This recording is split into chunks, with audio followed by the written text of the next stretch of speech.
Welcome, Brad's Wings again here. This week we are lucky to have the Mr. Matt with us, coming at you from Switzerland, but here we are, we're in Sydney, Australia.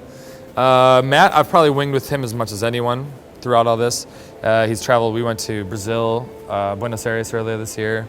Always when I'm in Europe. What was that? About 30 countries. 30 countries overall, I think, So we've been pretty much all over the world. Haven't hit up Africa together yet. Well, Gotta do that shit at some point. yeah. That'd be Kenya. We're gonna fucking bang some Ugandans at some point. That'd be sweet. Ethiopians.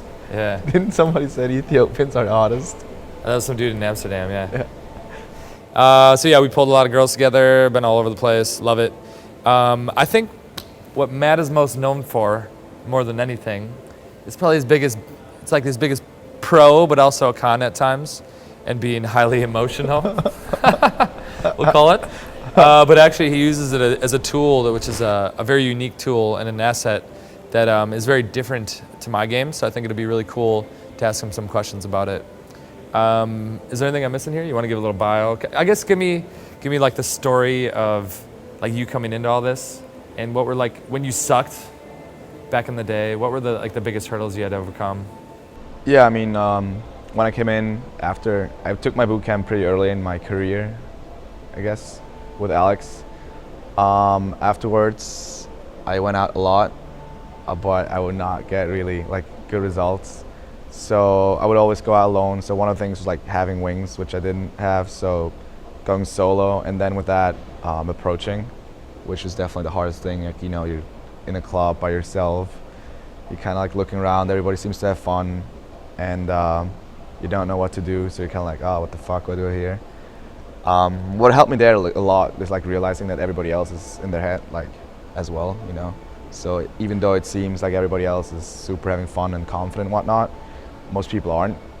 I was gonna say, it's a really unique thing that after having Zach last month, and you mentioned it as well, it seems to be a recurring theme among the brigade members of having a period where they went out solo for a while, and something we were actually just talking about over dinner. You were talking about why you feel that you approached more than maybe some other people, and how you're like leaning into your fear. How do you think that mindset and that headspace kind of helps you out, especially at the beginning when you're by yourself or something? Yeah. Well, I mean, for me, it's kind of like from having gone out like a shit ton of time, like for a year or so, I go out at least every Thursday, mostly Friday, Saturday. Like Friday, Saturday, I had friends, but if they didn't show up, I would still go out, And I'd go to these small little venues with maybe 30 people in each, and I would bounce between those two clubs. And like, if you stand there and you don't know anybody, it just looks fucking weird. And then it gets really, really hard to approach if you don't do it right away and shit like that. But I think that really helped me kind of like realizing like, okay, like fear is never going to leave your life. There's always going to be you're going to always be somewhat afraid of something, So like nowadays, I'm not really afraid of approaching anymore unless she's like really fucking gorgeous, surrounded by a bunch of dudes and shit like that. But it like, there's always going to be areas in your life where you're afraid, like put on more weight on your squat, try some business venture, all that shit. And like the only thing you can kind of do there is embrace it and just do it anyways, And what you realize is that mostly after the fact, your fear was completely irrational. So, I had a bunch of nights where I would go out and I'd just bomb for the whole night and like nothing would happen. And then I'd go home and be actually like, oh, like I just talked to 30 odd girls and they all like didn't like me at all, but I'm still here, so I'm still fine, And I obviously had also other nights where I would be afraid and go, and then actually something would happen, I'd like make out with some girls or something. Mm-hmm. So I think for guys, usually it's kind of like you cannot improve if you're not like trying at least, What's the hockey saying? Every shot you don't take or something like that. How does it go? Oh, maybe Michael Jordan? No, I don't know. Yeah, so if you don't take a shot, you don't even have a chance of making it. Is that it or something? Something like that. Wayne Gretzky, I don't know. So for me, I really try to embrace that and just, I think that's why, and maybe also like some of the other brigade members approach a shit ton, I guess, a question I wasn't going to ask but kind of came up is, so you talk about it's cool for guys just starting off basically to see that a lot of people that are really good now come from just as like a hardcore background of like going out, being super nervous in the club, getting blown out all fucking night, and going through that process. What was like, you took the boot camp, and this was even after the boot camp, you're saying, Yeah, right? yeah, definitely. What kind of transition? I guess, we met pretty quickly after that, maybe a year after that. So what was yeah, that a year and a half, before? And you were already doing a lot better by the time Yes, I met yeah, you. yeah. So what kind of happened during that gestation period before I met you? Well, I mean, it sounds kind of stupid, but I just devoted a lot of time to it. So I'd be very strict about going out. I'd hit up a lot of shit. I'd try to hit up difficult stuff. I would go back, write my journal, like write down, like, oh, you're not doing this right, you're not doing this right. And at the beginning, it would always be a little bit more on the outer gaming side, like, oh, you're not approaching right, blah, blah, all that shit. And then, like, the more I progress, the more it's like mindset stuff, But basically what it was is like after like realizing that I kind of have the potential to be very good at this, it really wasn't that much about changing much in my, let's say, game or whatever, but more just kind of like going out and seeing like the little flaws and the little what's not good yet and all that stuff, and then consciously working on those with different stuff like reading books, Eckhart Tolle, like stuff like that. That would really help. Yeah. Cool. And then getting with a bunch of girls too, like that. That actually helped. Positive reference points. That actually helped. Yeah. I always help out. Cool. Yeah. So the next thing, kind of going down the road, we met up in Zurich. Probably maybe a month or two into me teaching with RSD, and pretty quickly after that, after we kind of met, we're like, dude, we should fucking travel around a bit. So we met in Helsinki, and I think we did the whole tour there of Europe. Pulled in almost every city. I think we got like 7 girls in 14 days or something. Like, at least I did. I don't know, but we each pulled. I pulled pretty in much every time we Helsinki, pulled. Yeah. We pulled two Two sets. I sets. think. Yeah. So that was a really, really good trip and really good kind of solidified our wingmanship, I guess you say. So you're kind of the first member of the brigade, I guess. Truly like the first member there. Nice. Agent Zero. But then, like I said before, you've also probably traveled. You've definitely traveled to me the most. Yeah. And we've probably winged as much as anyone I've ever winged with. So the question I have to ask you then is, seeing as the evolution material is kind of my brainchild of my kind of own manifestation of my own shit, what's kind of been the biggest things you've learned from being out with me? Yeah, I mean, there's a bunch of outer game stuff, but I don't think that's really that interesting. I think we have a very, very good wingmanship. Like, we do really well together. And I've had a bunch of people tell me that it looks kind of like art from outside. But that's kind of hard to describe. I think that's just something that happens over time and time, But for me, like, the biggest thing has kind of been more like dealing with emotional stability. So I was a very kind of, I fluctuate a lot, I didn't have a lot of other stuff in my life than game. So I was very tied to results and less to the process. So whenever I didn't get results, I'd get super fucking like sad in my life. And I would go through periods where just like for 2 months straight, I'll be really depressed. Not depressed, but just kind of like not happy with my life because I wasn't there yet, I've always been kind of like a person that had to have stuff instantly, and if it didn't happen, like I get mad. And with you, it's definitely helped, like starting to look more at long-term things, trusting the process, realizing like, oh, if I do this and like I kept at it in a bunch of years or so, I'm going to be the fucking pimp that pulls the 9, like stunner girl out of the club, that, and then definitely like I'd say the entitlement stuff, So because in the early days I would kind of latch on to him, I'd pull some girl I wasn't supposed to pull, like she was kind of like out of my league or whatever, but because he had the friend, whatever, I'd get with her. So that would definitely help my self-esteem like immensely, like you pull a bunch of girls that you think you can not have gotten before. And I mean, I don't know if that's directly applicable to your material or if this is like your awesomeness as a person, but like realizing that like on some level you are already high value, like most of people are, but you need to have like that high entitlement behind it for it to like really let shine through. Yeah, a couple things. It's actually cool because I think this like the month that we're doing this, the week before this, I'm actually doing emotional intelligence. Oh, really? Is the video that that's comes awesome. out. So we talk a lot about how to create that emotional stability, and especially aspects what you talked about with extending the time period. So then you're not like in it as much as you should be, or something like that. And how to the positive reframe, of course. Yeah.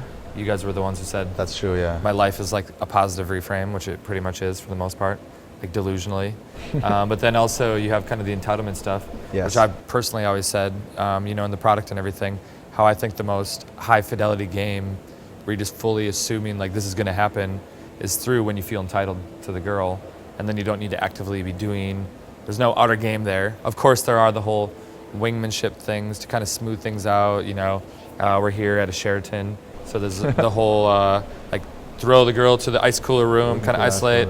totally. Things like, you know, whoever's the alpha girl, that's the dude who has to lead her out of the club. You know, some of those things we really ironed out in the early days. What are some other like just quick little wing ones? Don't cherish, kick the 'em hog out, don't quickly. cherish. That's all I can really think of at the moment. Well, we always do the switch too, which I've not seen a lot of people do. So we would always, at some point in the night, we would switch the girls for like 5 minutes or so, and then switch them back. Yeah, that one's big. That one's big too. With the wingmanship, is if you don't know the guy well and you switch it up, that guy's just gonna be like, oh, he doesn't want her, so I'm gonna start gaming her up. But I know that if I throw a girl off on Matt the whole time, it's not even like old school shit where he's gonna be talking me up like, yeah, Brad's really cool, he's really successful. The more, I think more so what the goal is, at least for me, is just like, look at how fucking cool I am. This dude has amazingly cool friends. And then she's like, oh my God, they're both amazing. And then she's gonna be cooler with her friend hooking up with me, and then she's cooler with him. So I don't think there's that old bullshit shit. Like, I mean, oh, nowadays I actually make fun of you. Like I make fun of that's a him, good point like, too, yeah. So nowadays I actually shit talking probably, but it's more coming from like, oh, I have cool friends, so I kind of want to show them off. And you bust each other's balls. It's like Yeah, self-amusement, yeah, all that definitely, shit. yeah. Right, that's great. Cool, so a couple things. I guess we might as well get into it. I kind of threw you on the spot with the emotional intelligence stuff. And I think, like, as he mentioned, in a lot of ways, through the years, my game and just my life philosophy and perspective of reality and shit I've moved way more towards the, like, cold-hearted, jaded player, full extreme control over my emotions, never showing, like, poker face, that whole side of it. And a lot of that came through the reframing and the whole nihilistic existential side of things, all that shit. Whereas actually there are certain times and certain ways to utilize emotions that I think can be very beneficial. So I think what would be cool is first talk about the positives of like how you can use it in a way to maybe make more connection, build more chemistry with the girl, stuff like Yeah. that. And then maybe for some of the newer guys who maybe have issues with negative emotions and kind of the bad sides of it, Okay, yeah, cool. how to call out that or cultivate that better and sculpt it Yeah. into a good thing. Well, for me, I noticed I'm more of an intuitive kind of person, you know. So what I always realize is that when I'm in a very happy mood, I would do amazing shit I've never seen anybody else kind of do. But with that also, I would get in very bad moods, right? So for me, it's always been like, how can I always get in that like happy space of mind? You know, how do I get there? Do I need to drink the fucking beer here, or do I need to do whatever, you know? Do I need to do a stupid dance? Do I need to joke around with my friends? And I think for me, is like, I had to go out and kind of see like myself at my best, and then realize like, holy shit. So the girl I see in like, I don't know, for me it's kind of like porn movies or whatever, but like the full like hot slut I see in the movie, I could actually pull when I'm in that state. That hugely motivated me to like try to get back to that state over and over again, and more consistently every night, you know. And then with the other stuff too, though, is what the problem is with that, you know, right? You can get very outcome dependent as opposed to just kind of like process oriented. So for me, a big thing was learning how to cut out the negative emotions. I guess not so much cut out, but use them as signals. So nowadays, whenever I feel like sad or something doesn't make sense, I kind of let it happen, and I kind of put it out there in the world. First of all, because it helps me get rid of it. So he can probably tell a shit ton of stories where I yell at him. And it's not so much that I'm angry at him, but it's also just kind of like, for me to get like let go of it.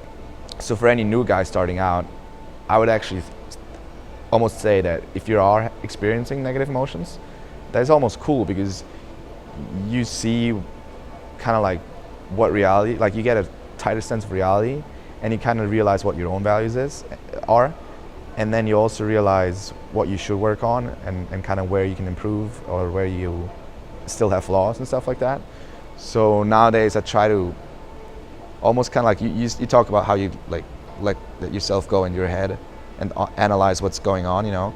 So for me it's less a mental thing and more like an emotional thing where I just like look at like my emotions and see, oh, I'm doing this is happening, I'm fucking up here, I'm being very sad here, I'm being very happy here too, you know. So if you realize, oh, I'm very happy doing this, that can be a huge motivator too. So for me it was kind of like, oh, I'm realizing I'm very happy around like other cool guys, but unfortunately they live around the world.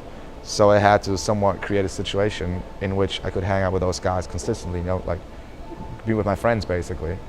Yeah, it's cool. I definitely have a very similar view of the negative emotions, how you can use those and be like, okay, where's this jiving here? And then also what I always say for positive ones, that's always an indicator that you're on the right path and you're moving things forward too, you know? And I do agree though, like people have just a predilection towards either positive or negative, and just the way life has been for you and the way you frame things, you just naturally shift in that way. And so, especially for like the newbie guys, a lot of times what it is just forcing it. And at first it's gonna feel like it's not congruent. That's just not how reality is. But it's just, you can change that. It's totally arbitrary and you can kind of skew it however you want there. But it's just, you need to be the one to take control. Yeah, I mean, with that too, like if you are coming from a very dark place, which I think I was, I never looked at it as something bad. I always looked at it as a huge opportunity because I think, like, you know, like in Muay Thai, they kick like hard stuff, so their shins kind of not break, but like, you know, get hurt, so you get stronger. So it's a very similar thing. If you come from a very bad place and you need to push through a shit ton of stuff, it's actually almost better because when you push through all that stuff and then come out at the other side, you're better off, you know, because you had all that shit you had to deal with, and now you're like this so much stronger person. Whereas somebody like him over here, who kind of comes from a more mellow background, it's almost difficult for him to develop this drive to like push all through this like resistance and stuff, because he doesn't have necessarily the you know, all the negative things associated with it. So it's almost you know, something a lot of athletes talk about too, you know, like pushing through the pain and using the pain as a motivator, you know, as an indicator that you are moving towards the goals you have. Mm-hmm. Yeah, that's always a big kind of a distinction there of a lot of people use stress in a way to motivate themselves. Yeah. And I think it's good because otherwise you won't get shit done. And then the direction to move towards is at some point, I also always say you have to like ride the wave of enthusiasm. So I think it's like getting the flywheel started. When you're at the beginning and you're just like, this fucking sucks, and you're not getting any results, it's just like you just need that stress and like just like fucking don't be a bitch, fury, let's make this shit happen. And then I feel like probably where you're at now in a lot of ways, definitely where I'm at is once you get in that positive feedback loop, you just get excited. You're like, holy shit, this is fucking awesome. This is going really well. And you can use that as a motivator too, which I personally think is more healthy. Yeah. But that initially came from the sadness of breaking up with a girlfriend. Like everyone has to hit their bottoming out point before they find this or before they're willing to make admit to themselves that they can better themselves too. Well, it's also kind of like having been at very low places, it's almost like I can never, like coming from socially very low places, I can never go back there. Like it's not possible for me to do so. So whenever I feel myself not being happy or something, or not even not being happy, but just kind of like not in that right headspace or something, it almost forces me out of that, you know, because I've had so much experience of kind of like dealing with bullshit like that. I think too, ultimately then you're more willing to take on more responsibility. Something that I've heard Tyler talk about before is when you have like a tree and it's with a lot of wind and it's being like, the wind is pushing it, it grows really nice and strong. Whereas if you have a tree and there's like a rock on it and it grows over the rock and it's up here and it looks like it's higher, but you remove the rock, and all of a sudden it's like, it falls over. So the stress is actually something that kind of reinforces, like you can, Yeah. or the bad shit that happens. Ultimately, when you come out of it, then when something crazy happens, you're perfectly adept to deal with Definitely, it. yeah. You know, like the girl says like, fuck you. You're like, bitch, I've dealt with so much shit. You saying this little bullshit here means nothing to me, you know? Definitely, yeah. And that comes from, the only way you're going to develop that is going through some nonsense Yeah. every so often. Yeah. All right, let's stop with the sadness here. Matt he's good at that. Emo Matt over here. We'll get on to some glory, some fun, some awesomeness. So as we do every Brad's Wings, I want to hear some fucking awesome shit. So tell the viewers some amazing shit. It's like bragging time. Melbourne Cup, I don't know, 3 weeks ago? Yeah. No, 2 weeks ago, I think. 2 weeks? Yeah. Yeah. We're in Brisbane, unfortunately. We're in this kind of Fridays called, kind of trendy place. Just kind of joking around, and all these girls have these like, what are they called? Little cute like little hats. I or don't know, some something, hat like thing. nets and Yeah. shit. And we're in this place, kind of joking around, blah blah blah, kind of getting ready to rock. And this is like at 6 or 7 in the 6 p.m., afternoon, yeah. you know, like it's still bright out. So sit kind of down. I see this like, I don't know, is she blonde? Yeah, blondish. Would you call that blonde? Mhm. I don't know. See this chick make like super strong eye contact, like full laser eyes, and like hold it. And then she walks away, she comes back, does the same thing again, blah, blah, blah. And then at some point he goes to take a piss, and as soon as he walks away, she just comes running over and like sits down next to me, and it's pretty much clear that it's on from that point. She saw the beard. The beard probably, huh? Yeah, the the beard. burly beard. So then we kind of like end up talking, blah, blah, blah. I know it's on. He takes a friend or whatever. And then at some point I'm kind of like, oh, I don't really want to leave at like 9 in the evening. I just kind of want to party on. So what can I do here, right? And she's like, oh, I have a ferry at 9:30. So I'm like, oh, okay. So let's go find a place then, you know. So I try to like go down with her to the river that's in Brisbane there. And she's like, oh, this place is no good. And at the time I thought she didn't want to go to the river, but she's actually helping me out and telling me which alleyway to go to with her. So we walk back someplace, and it's not really an alley, it's just more of a door opening. So I go in there, start making out, like she goes down on me, blah, blah, blah. Turn around, fuck her for a bit, she goes down again, come in her mouth. And then as soon as like I come in her mouth or whatever, like these dudes walk by, and they're all like, yeah, and well, she's all like, with like my splooge in her. I'm like, oh my god, what is this bullshit? Yeah, whatever. Walk back to her friend, and I'm like, oh hey, by the way, give me like your number or Facebook or some shit like that, because my new thing is kind of like getting chicks to WhatsApp me naked pics as a side tangent. So the friend like meets up with her, you know, to go to the ferry, and the friend's all like, oh, you're exchanging like contact details, that's so nice. And I'm kind of like, haha, yeah, haha. I just splooge in your Yeah, friends. it's just splooge your friends. Like, so send this one off, goes onto the ferry, whatever. Meet up with you again. We kind of hit up Chat some some shit. hoes. End up at another club. Go to another club. He leaves with some girl. I thought like Yep. act really hot, like fucking slutty. Yeah, she it's was good. hot. Yeah. So end up kind of by my own, like oh, what the fuck. Meet this like gorgeous Argentinian girl that just turned 18 like that day. And she's like with 6 dudes and 1 girl. So I'm kind of like, whatever. Fucking blow out all the dudes. Like make her come with me. Take her back to the hotel. And then he's asleep, you know. So I kind of like fuck her on the bed a little bit. And then we go to the bathroom, fuck her some more, blah, blah, blah, all that shit. And, you know, stunning body, everything. And then at the end, I'm kind of like, yeah, get on your knees. Like, get on your knees, girl. And she goes on. Like, How do you say it? You gotta say it in the camera like I can't even, I don't think I like, can do it. get on your Get knees. on your knees. So like full like dominant, like it's actually pretty bad. Like Can you please get on your yeah, knees? please. No, I'm like, get on your knees. So she does that, and then as I'm about kind of like jacking off in her mouth, the look on her face, like the look of pure happiness, it was something of the most either amazing or most fucked up I've ever seen.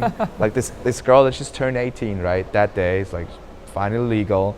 she's so happy to have this bearded Swiss guy like splooge in her face. I don't know, it's unbelievable. So yeah, I kick her out and then go to sleep. Yeah, that's kinda Nice. like my glory story. The true twofer there. We have a half twofer and then the full twofer. Sweet. So stories down, glory times. The last thing, I sound like freaking, I don't know, Tim here or something. Last thing I asked all guys before we kind of sign off, which I think helps out mostly for the advanced guys here, is asking where they're currently at, what are your current sticking points, and kind of what are you working on now moving forward? Just game wise or Just purely game, yeah. I mean, you could say how lifestyle ties in a bit, but mostly focus on kind of what your game sticking points are. So actually, I just recently hit a new plateau, so I'm fucking ecstatic because I have so much new things. Through a new plateau. Yeah, pushed. Yeah. What did it say? You said you hit a new plateau. Oh no, I pushed through a plateau. It's like a year-long plateau, and I'm like going out every night, and there's so much new shit to learn almost, which is amazing. Like, I don't know, 5 years into this, I'm like, oh shit, like I'm almost like a newbie again, which is like I love it. What made you push through that, and what's different now? That's a very good question. I haven't figured, like, it happened a week ago, so haven't figured it out really. Well, I personally say some of the things we've been working on lately have through the self-amusement, making it more fun, not making it too serious, because especially you're pretty like hyper competitive at times. Yes. So that can sometimes bring a serious note to the whole thing, as opposed to the lack of outcome and just having a lot of fun with it, stuff like that, you know. Well, I think more than anything, it's just like game is fun again. It's almost, I realized game is fun again. I was kind of at this, I think I was at this place where I could go out, find some, I don't know, 8 or something like that, pull her home, fuck her, kick her out, whatever, you know, like, that sounds terrible, right? Just, no, so bad. But yeah, so, and that was, while it might seem for somebody just starting out, like, oh my God, like, you can pull like a fucking hot girl. But for me, it was really like, oh, I was so not happy with that, but I didn't push it because it was easier just to go out, pick like the cute girl in the club and fuck her, as opposed to like go for the full fucking like super stunning chick surrounded by 5 dudes, you know? And with the recent realization of like also with banging a bunch of those stunners, I think that definitely helped. But also with the realization that fun is super important, and kind of trying to like force the fun too. Those two things helped me through push like the plateau and seeing like all the amazing possibilities that are out there, you know. So before I would just like go to a club, drink 2 vodka bowl. I was gonna say rely on some booze. Yeah, like drink 2 vodka bowl, be my happy chi, find like the 8 that's down, and then fuck her, you know. And now it's way more, I go out, I might have a beer or so, like you see drinking now one. But then it's kind of like, oh, I'll fuck around like a shit ton. So I'll just like try to go as far as I can. So I remember like in Brisbane, I just go up to this girl and start grabbing her boobs. And then I make him come over and grab her boobs too. Just because I thought it was hilarious. Like the girl is not that attractive, you know. But it was just kind of like realizing that there's still a shit ton of boundaries that can be pushed, and a shit ton of stuff that I can learn, you know, and then making the game fun again. And with that, funny enough, the stunner girls have kind of come, you know. So it is kind of like, I think definitely for me, one of the recent, when I hit through my new paradigm or plateau, which was probably April or May of this year, it was a very similar thing. And one of the biggest things that I noticed was how if you're not growing, you're stagnating. So usually when you're on the plateau, I think what it is the longer it gets, you're just stuck on it for so long and you're just thinking, nothing's changing. I'm just going through the motions. It's the routine again. I'm doing exactly what I did before, and hopefully I'll get enough reference points that somehow sooner or later I'll fucking push through. And then who knows what kind of created it. A lot of it for me was the not drinking, but I also think it was the emergence of Wadu, Wadu shit, which is kind of like Wadu 2.0 right now, where it's like, how fucked up can we go and doing some stupid fucking stupid shit. you know, and the ninja kick, and what was the orangutan dong dance, and the pet of the stroke leg or something. The stroke. Oh the yeah, stroke yeah, leg. like the half shank leg. I don't even know. Well, I mean, so I think the biggest thing here is like, as an advanced guy, I'd focus less probably on. I think my personal sticking points are probably not as fun. I think what's cool is that him and I, you pushed through it earlier this year, maybe now, like a week ago or so, 2 weeks ago. I think it's definitely on a new level now, though. Like, okay, it's, you know, like they say, it kind of comes back again and hits on a deeper level. Yeah. So it's definitely something new for me. Well, too. the cool thing is more like, I thought I was kind of like at the end game wise, and all I had to do to get with that really hot chicks were like improve lifestyle, you know, have access to like the places they go. But now I realize it's more also like there's actually a shit ton of of stuff still to be learned with game, you know, and it might not be the most obvious stuff, but it can just be like simple little changes in eye contact or something like that, which I can't even really explain. But just that little thing, you know, blew my mind. I still haven't figured it out because, as I said, it's like 2 weeks ago it happened. But the coolest thing about it is like that you realize like, whoa, I can be on a year-long plateau. Like you do the same shit for a year and you're like, fuck, like, am I really moving? Like, am I growing? You know, if you go to the gym a year, you squat, you're getting fucking stronger. Like, there's no way you're not getting stronger, you know, if you're pushing yourself. Here, with perfect form. With perfect form. And here, you might do something for a year and like you get nowhere. And then after a year, all of a sudden, like, psh, explosion, and you're like out of nowhere, you know? Yeah, and it's like I've definitely had different periods of my development. There's been 3 or 4 different periods where I'm like, I have no more sticking points. I have no more sticking points. And I heard this from a guy like 2 or 3 weeks ago on Free Tour. I'm like, dude, guarantee I've gone out more than you. I guarantee I have more reference points than you do from purely the type of game that we teach. And I'm like, dude, you have shit to work on. Looking at you, I look at your body language and the outfit you're wearing and whatever. I know you have shit to work on. Like, you can say whatever the fuck you want. That was, I think, in Melbourne or something like that. So if you reach that point, I think it's cool. It means like you're probably having a lot of success and you're like, cool, things are going great. And you're in that ego of like, I'm amazing. But then what happens after the peak is the valley. And that's kind of when you hit your next level plateau. And usually what a plateau is just a lack of growth. And when you're not growing, you fucking aren't enjoying yourself. And then you see kind of like you recently pushing through that. And then because you're growing again, it's like the game is fun. The game is a lot of fun. It's also, I think it's like commitment. So you can like, if you get to the level where you pull girls, you don't see anybody else pull, like you could get fucking 5 cute girlfriends and you're like, oh, I mean, I'm better in this than anybody else I know. It gets very hard to commit to the full, like, because when I started out, right, I'd go out, fucking do 30 approaches, and obviously you're learning a shit ton from 30 approaches a night. And then now I was at a point where I do 3 and pull number 3, you know, and you're not learning there anymore, you know. You're not committed to growing as much. You're more committed to like, oh, it's kind of like the drunkie who just goes to the club and gets wasted. Like, he just wants to like escape, you know. And it's almost another type of escape where pulling the 8, as fucked up as this sounds, our new comfort zone. Like, yeah, like as fucked up as it sounds, like pulling the 8 is an escape from you trying to like grow and improve yourself. Mm-hmm. So then pushing through that and starting to do crazier shit again, you know, like walking into sets with 1 girl and 5 dudes, jumping over couches to approach girls, like just trying to make out with chicks without saying anything, like a bunch of that stuff, you know. This is what comes to mind right now. Has really kind of like pushed it again, you know, and seeing like that you actually can get away with like hilarious shit, you know. So the fun part too, definitely. Nice. I think that was a good kind of little sticking point section there. So we're kind of ending it out here. Talked about some cool shit. Emotions. The twofer was mentioned again. Fucking he leaves Sydney tomorrow, so the end of our Australia adventure is ending.